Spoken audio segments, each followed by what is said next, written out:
Well, hello, everybody, and welcome to another episode of the SaaS Marketing Makeover. I am very excited to be joined by Lucy Hitz, Director of Content at Ally. Welcome, Lucy. Hi, happy to be here. Thanks for having me. Yeah, we're excited to have you. Did you like that intro music? Were you nodding your head a little bit? Yeah, I was, and all the graphics. This is a well-oiled machine here. Oh, the production team's awesome. They put a ton of effort into it, so I'll let them know you said that. Now, today, we're going to spin this wheel, and we're going to pick a brand. I don't know who it is. They didn't tell you, did they? No. Okay, I was checking. So we don't know who it is. What did they tell you? Oh, they said it's not going to be a competitor, and I was like, great, good. Wink, wink. No, I'm just kidding. It won't be a competitor. And we're going to get to really, I think, dive into their strategy and kind of see. Obviously, I want us to try to find a positive angle while also identifying opportunities and being passionate about, what we find. So with that being said, are you ready to spin the wheel? Let's do it. All right, let's do it. Whew.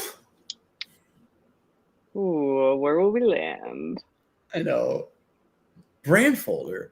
I've heard it, but I don't know it. Do you know it? I do not know it. All right, let's I'm gonna share my screen. So, Brandfolder. The most usable digital asset management platform. Okay.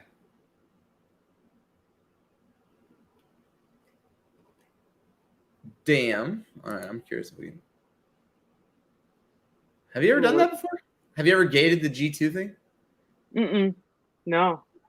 It's the grid though. Yeah. No, I haven't. But that's interesting. Yeah, I wonder. So do they not get access to that? I'm just out of curiosity. I'm not saying you can't gate things that people can get access to, but I'm just see where they land on it. Yeah, number one. But they could click right here, right, and just see it? Yeah. Okay. Yeah. Interesting. I mean, maybe they want somebody who's at the phase where they're not so top of funnel, where they're more in that decision-making phase, and they want to weed out the rest. Yeah, I have a question for you. What's your take on gating stuff? Have you found that gating reports is an effective strategy in 2021? I think if you have the right software in place, you don't need to do that because you can understand the customer journey in a different way. But I mean, someone filling out a form, even if it's a really short form, or you understanding what they've clicked on and the content that they've consumed to get where they are is, invaluable. So yeah. I just think the fewer gates, so to speak, you can put between people and your content, the better. No, I totally agree. And I think with the technology, and they actually have that technology, right? You'll notice high directive. So they actually have a pretty good tech stack, in my opinion. Right. And then how much does it cost? Let's see if they give it to me. This is actually great. I haven't seen someone do a playbook like this. They still don't actually give me the quote. What's your take on that? Do you feel like you have to give someone a quote with kind of, frankly, what feels like a product-led growth company like this? I think it kind of depends on what segment you're going after and who the buyer is. So, at Ally, our buyer is someone really at the top of the food chain, so to speak. It's someone in the executive suite. That's who at the end of the day, we need to be really invested in championing the product. But if your buyer is a little less advanced, it's going to be a smaller ticket item, then I think that you should be able to answer that question in a chatbot. Yeah. I actually think they're doing something unique here that I think we should call out, because I actually haven't seen anyone do their low plan as premium. I think that's actually really clever. There's no marginalization of their market positioning, right? Premium service, public and private controls. They named it premium, and premium's as low as they go. I actually freaking love that. I haven't seen anyone do that. Have you? Let me, I want to look. You know what I mean? Premium and enterprise, but actually premium, you know what I mean? Yeah. Yeah. So I'm looking because I used to work at Sprout Social, and we had 3 plans when I was there. I don't know if they've since changed their yeah, so standard, professional, and advanced. Yeah, so we didn't have that. Yeah, you see what I mean? Like they only go Yeah, yeah, professional enterprise or whatever. And I just yeah, think that's such a clever upmarket positioning that actually goes against the tide right now. Because everyone else, right, is kind of doing this PLG, like freemium, like because you could theoretically totally do freemium with Brandfolder, right? Like you could probably upload 100 images, categorize them, but by the time you got past X amount of memory or X amount of imagery, kind of like Slack, right? Like Slack does usage-based pricing to right. trigger. I find that interesting though, because if you think about this product, it's competing with Google Drive, Dropbox, Box, all these very affordable solutions. I'm not saying they're good solutions, by the way, but very affordable. Do you like, how do you feel like you would position something like this? Because I think it's very creative and it looks like we're having to position ourselves differently than just being like a Dropbox, or like they're not saying they're cloud security. Do you get what I'm saying? Yeah, yeah.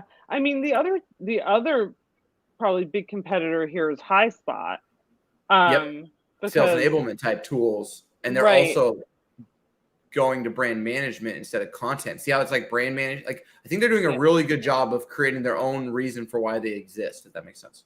yeah, yeah. I know it's a tough thing because it's in such a crowded marketplace, and we're even seeing this for a company like Ally, or for, where it's like hybrid work, right, just to use that as a topic area, where Yeah. that umbrella covers so many things and has been used so many times in the Yep. last couple years that it almost renders itself meaningless. So it's like, what's that chunk, what's that meaty piece? It's terrible, Yeah. terrible way of saying that.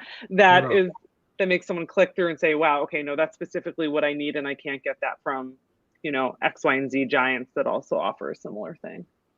No, I totally get what you're saying. I just genuinely really like what they're doing. It feels like everything they're doing, they're trying to have their own perspective on. Like I haven't seen someone's Yeah, menu look like this when it comes yeah, to product, where you're like, okay, you're right. I kind of do want some workflow, or I do want edit and convert. What do you do for edit and convert?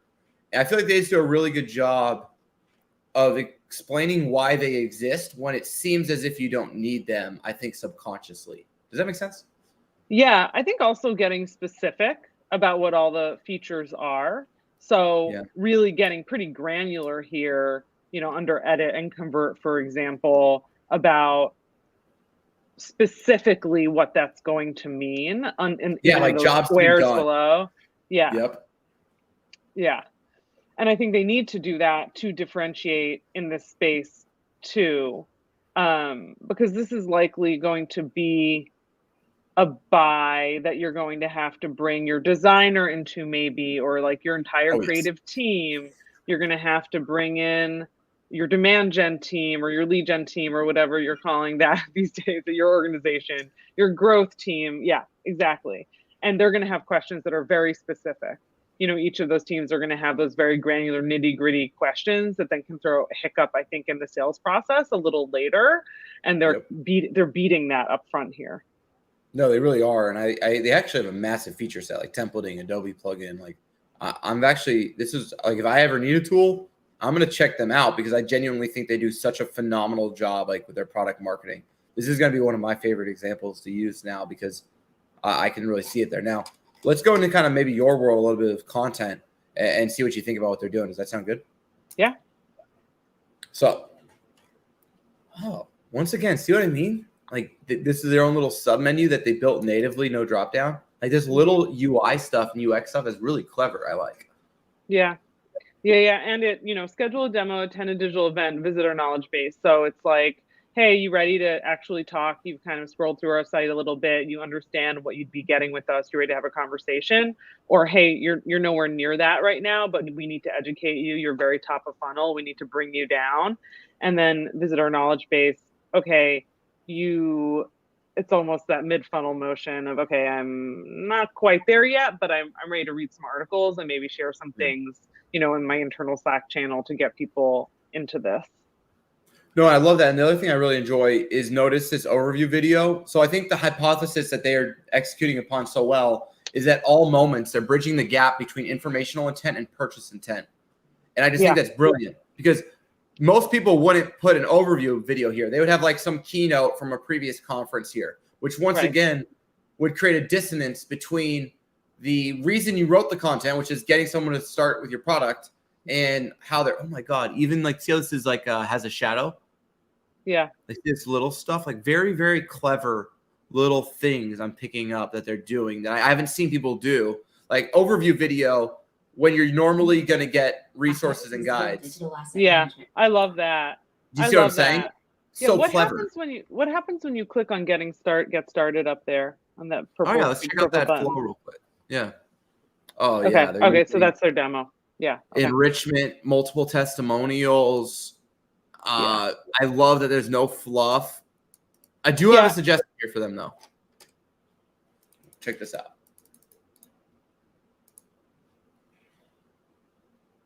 What if we did this?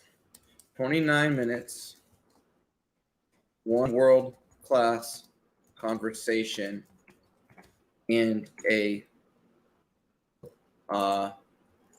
quote. Yeah, I think the specificity there is really important. That's where you see also so many good results for outbound, even just for sales reps, right? Instead of like, hey, book a call with me today, like, hey, here's 12 minutes, like here's what you're gonna get. You're gonna get X, Y, and Z. Yeah, I just think what they're not doing here is what I call selling the next step. Yeah. And so they gotta sell. It's a 29-minute demo with a world-class engineer, sales engineer, product person, and a quote.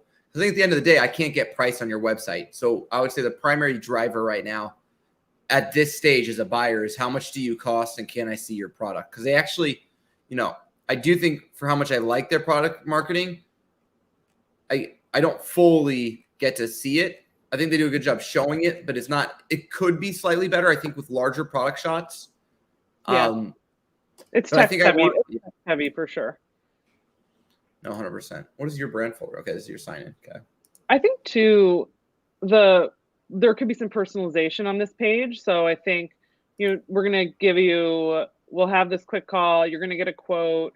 You're gonna get to talk to a sales engineer, but also maybe we're gonna deliver to you a personalized piece of content, and that can look like anything. That can look like an edit, like internally in terms of what you provide the rep with.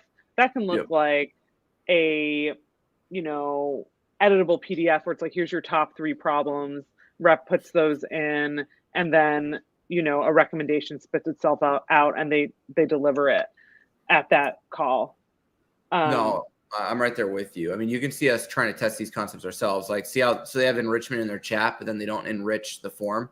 So they could have right here said directive, see Brandfolder in action. When we did that, I believe we got 130% increase in conversion rates on this page. Yeah.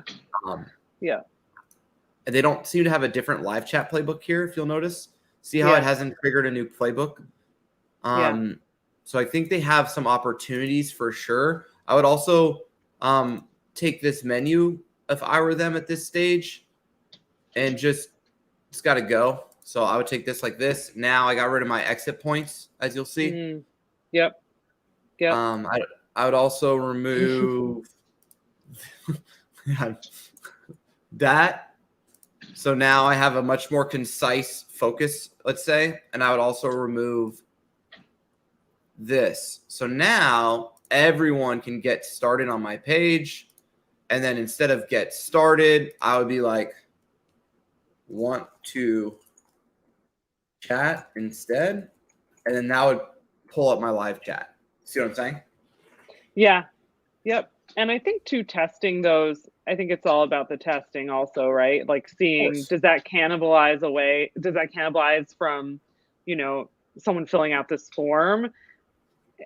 And at the end of the day, also, how do each of those convert down the funnel? Like down what funnel, kind of, right? Yeah. Yep. Yeah. Let's look at their blog. Do you feel like blogs now have a huge place in your strategy or not so much? Yeah. I they do, but I think your distribution, it's all about the distribution channels. So I think you could have the best blog content in the world, but if your social and your, you know, monthly newsletter for customers and or for leads and your all of those pieces aren't in place, it's kind of like screaming into the void and Yeah. kind of a wasted effort. But I do think also that, you know, as I think about where we're going with our blog content ally, for me, it's like these two very specific different strategies. And one is SEO. So how do we own certain terms that we want to rank for, but also make sure that they're quality, because sometimes that's someone's first visit to you. And if they feel like there's no authority there, especially with the level of decision maker we're trying to get in the room, then they're not going to come back ever. So there's like that piece, but then I think you also need to, on the blog, balance it with the voice and building the brands of the different people in your company. So your executive suite and kind of making sure the experts in your organization are the ones whose voices and stories you're telling, as opposed to the kind of voice of the brand. No, I love to hear that. I think you're spot on. I like to always say, yeah, it's one thing that it's great that you rank. Are people more likely to hire you, though, after they read it or less? Right. And I think that's such a critical part. I do like their content, though. I actually think like the creative here, the strategy, the layout, it's very good. Yeah. Yeah. Very good. That's strong. And, you know, as someone who has been guilty of this in the past, I think there's this drive often to get a lot up. And then, you know, the imagery isn't what it needs to be. And the quality of the images isn't what it needs to be. And again, that may be someone's first and last visit to your blog. So for me, even that checklist graphic is really beautiful. The one, I think, I forget. On the previous. On the previous is like, they spent time on that, you know, and it looks good. And someone may even screenshot that and share it on social or share it with a team member. And then you're creating this, I don't know, for lack of a better word, megaphone that whoever the visitor is bringing to their organization. No, I love that. I actually think they do a great job too here with their solutions content, right? These are the the roles they exist for. And I'm sure they can tell, let's see what they tell the CMO. Understand your assets, grow the brand. I'm just curious, like what their tagline is for each, right? Yeah. Protect your brand. Okay. And then creatives. Hey, can you send me our logo? I love that. That's a good one. Great voice of customer there. Right? Yeah. Streamline your team's creative process for creative ops. And then marketers, all your digital brand content in one location. Yeah, they do a really good, like, honestly, this is one of the best SaaS marketing makeovers I've ever done. And I'll tell people, I think, my genuine opinions and hopefully provide good ideas for them. But this is really, really tight. Let's look at client stories. We haven't looked there yet. You know what, though, I'd love to see through each of those persona pages is the same, like, you'll notice the one that we both were like, yes, was the, hey, can you send me your logo? I would love if each one of them replicated that, you know? So for the CMO, that would be like the board, like the head, maybe your board director of your board or something. What are they going to say? Maybe like, hey, can I see that deck? Hey, is your board deck ready? Or for the brand manager, maybe it's like, is this on brand? Yeah, right. Or like, how's the redesign going or something? And I think that's a really interesting. Using that new brand guide, right? Right, exactly. You read the brand guide, right? Yeah. I think that would be a cool approach here.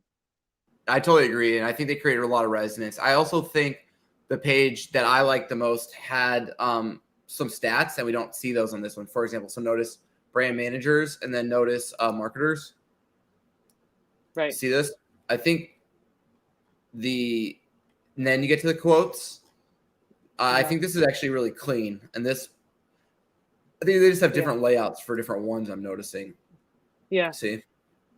And who knows what they're testing here too. This may be totally intentional, and they're actually testing voice of customer on this one with a question and seeing how that performs, against something else. So. No, I love that. I do also really like the chat bot that has your like create your own journey. We'll talk about it in a second. But like here, watch. See how it has like create your own. It won't let me now, but it had like the 4 options. Mm-hmm. I thought that was a really clever way of doing it. Now, Yeah. I don't love this page. I'm going to be completely honest. I think their design has done really, really well until I got to this page, and I would argue this is a very important page for them. I don't understand this weird. It's not really on brand, actually. Ironically, if you look at like the rest, like watch this. See how the rest of the site that we came from operates on a hero layout, Mm-hmm. like literally everything else. Yep. This has a weird custom thing, but I actually kind of liked it because I thought it was such a clever way of doing like a massive feature set.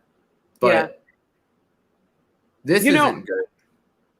So it's not right. Yeah, I think it could just be shorter, like that. Just that line could be just short. This is their client stories, right? I think this could just be straight to the point of see our work in action, or something to that effect, or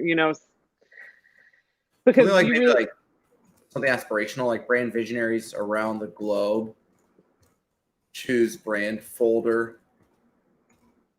something like that. Right. I can make it a little just better. Shorten to the point. And then I think below the fold, like I think it would be cool to have. I know, right down here we get all the client stories, but I kind of think it would be cool to get a couple above the fold. I know this is probably the one they want to feature. It's probably their newest or most compelling story. But why not bring that layout here? See this layout they have where you can, I would reverse it so you go left, right, but why not bring a video and get people to click in? Like, I just think this is that. I don't understand this. Like the rest of their website, I thought it's been brilliant. I actually love the copy here. There's no sugarcoating Russell Stover's success of Brandfolder. Like the copy's really phenomenal. They need a layout too, though, so you could filter by persona or industry or use case, maybe. Yeah. Sorry, what were you saying? Oh no, I was just going to say, I agree. There needs to be some kind of, search or filter functionality. But I was going to say with the robust product set, just to go back to the feature set that they highlight, where you can see in such granularity everything that they offer. I'm of two minds with that, because I think sometimes you really just want to know specifically what can I get with this, and does it have the specific feature I'm looking for, and that's going to be the differentiator between me going with you or another platform. But I also think it can be overwhelming and a bit too much. And what if you instead, made someone click through on organization and curation, for example, and then they got that once they got there. And again, they may have tested this and found there's just a huge cliff drop off, but that people are more likely to click through when they see all the features outlined there and they can recognize what they want. But no, I completely agree with you. I think the other gap that I would maybe pursue is I think they do actually a really crummy job, I'm now realizing, of getting you to this in their menu. So here's what I mean by that. When I go to product, see how it has organization and curation? Mm-hmm. That doesn't actually exist. Mm-hmm. So you have to go to view all features, which gets you here. I think they should just add features into their menu, and then you can make this into a mega menu where if you hovered over ingesting and storing, you could then see the different things. And then as a content person myself, what I would do then is I would turn FTP ingest into an actual page. And then this could all turn into my SEO strategy around purchase intent. Yeah. You could also do what, like, I think Drift does this. Like there's sort of the split menu where it would go under products, and on the left side, it's like, here's the value, here's the things we solve, like creative workflow, template, blah, blah, blah. Or on the right side, you could go, there's like the feature set, the full feature set. And so you kind of choose your own adventure. If you're top of funnel and you're like really unclear, what does Brandfolder do? You can click on those things on the left, but in the same experience, you're being given access to, here are the high level feature sets we offer. And then they click in and they understand, they learn more about each of those feature sets. No, I totally agree, because their features is actually their product page, which ironically isn't their products. Right. Do you see what I'm saying? So like now brand intelligence is going to operate on this product subfolder, yet there's no way to get to brand intelligence from product. Yeah, I think sometimes what can happen, It's very unique, especially in growing companies and, fast growing companies, is sometimes there can be this tension between product and product marketing and the market, and then like brand marketing, quote unquote, proper. And so it's like product and product marketing is so excited about the features they're shipping and how they're differentiators and how they've talked to clients about why these are the most important features they have chosen to invest in. Yeah. And then marketing, brand marketing, I don't know why I'm putting in quotations, brand marketing, is like, okay, but we just need to kind of clean it up and make it a story. And then, that's the story people are going to understand and remember. And then once we've sold them on that story, then we get them into the feature set. And so there's this tension that can happen, that when not resolved can lead to, some kind of wonkiness on the site. Yeah, there's gaps in what the user experience is. And I mean, I completely agree with you. I think the other thing that's important is like, we're not maybe doing our SEO as best we could. I think we might want to add the word like software. So we're brand intelligence software. We're not brand intelligence. Yeah. Which is fine to put right here. I don't think you have to put the word software, but in our title tag just for Google, I would probably recommend it. Right. But I actually like these product pages, right? They have a video above the fold, which is killer. I think the product marketing is really nice here. Yeah. No, the imagery and how it's laid out here is really beautiful, and has to be, because when you think about who's going to buy this, they need to see that really compelling visual element, and it's there on this page, so I think it's more of almost like a taxonomy issue, and kind of like editing down issue than that what is there is not good. I think it is. I think it just needs to be reset. No, I'm right there with you, and I think we're on the same page. This is actually kind of cool too. Their little community that they have. Oh, this is cool. So article. So is this like their resource hub? Yeah, it's a community. So it's kind of like, this is where they do their events, and I think they also have their tools. Their free tools. Yeah, they got a bunch of free tools in here. They might want to think through the taxonomy of how they organize all their content, though, because I think, to your point, there's a disconnect between their resources and then Workbench, and then what I'm realizing is their brand collective. Right. So you see how you have brand collective, Workbench, and then resources. We might want to figure out how to unify those three content silos, because that's accidentally what we're creating, right? So we have this cool tools thing. I think everything should just lead to the brand collective, and that should be resources should live in the brand collective. Same with the Workbench. And we might not want to call it, not that there's anything against the word Workbench, but the common human doesn't know that that's what that is. So we might actually want to, maybe, since this isn't monetizing anything for us, we might just want to call it tools. Yeah. Then everyone knows, oh, here's all, or we call it even free tools, right? Since we have a premium brand. But yeah. And then also it probably would start ranking more, because free tools will rank. Oh yeah. Auto tag images. So this is this is this is awesome. I mean, and I think too, this is one of those situations where it may be that they've built this really incredible hub, and they're trying to figure out, how do we integrate that with what we've already got going on? And that's no small task, because if you've linked to anything from the blog anywhere, now you're going to have to redirect everything to make sure no one hits the 404 page, or you're going to have to you're going to have to make your 404 page link to the collective and all that. But that brand collective is really cool. I'm going to check that out myself. Yeah, I mean, hand up, I'm guilty of this, right? I think Brian and I have been working on trying to redistribute our community, right? So like all our content's in one place. But it's really hard because you have this blog that you used to have, and now you built this resource hub, and then you started this Slack group called Society. Yeah. How do you tell all three together? Oh yeah, and then there's live shows, right? It's like it becomes quite difficult. But Lucy, you're now the CMO of Brandfolder. I'm sorry, Ally, but congratulations on the promotion. It's pretty cool, Lucy. Thank you what so are the much. first 3 things you're going to do in the first 90 days at Brandfolder based off this extensive 30 minutes? I am going to make Brand Collective. And again, this is my first time here in Brandfolder. So if y'all are already doing this, I'm sorry. I would make Brand Collective the heart and soul of what we promote from a content level. So just like directing everything there and making sure that we, have everything backlinked to there, and we've just folded it all in there. So we create a really cohesive content experience for whoever is visiting us.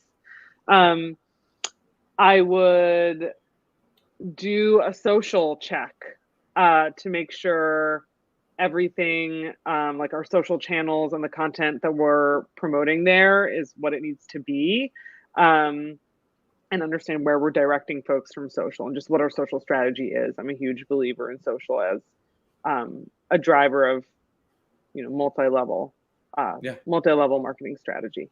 Yeah. And then the third thing I would do is build those relationships with the product marketing and brand marketing and all the different marketing cohorts to make sure I understand all the perspectives and that we can tell a story on the site. Yeah, create a unified experience for the customer. Right. It isn't easy to see the silos between product and content and brand or whatever. Right. Yeah. I love that, Lucy. This has been amazing. Thank you so much for being on the show. Thank you. Yeah, thanks for having me. Of course. If anyone wants to follow along, Lucy, with your journey, what's the best way for them to kind of follow you?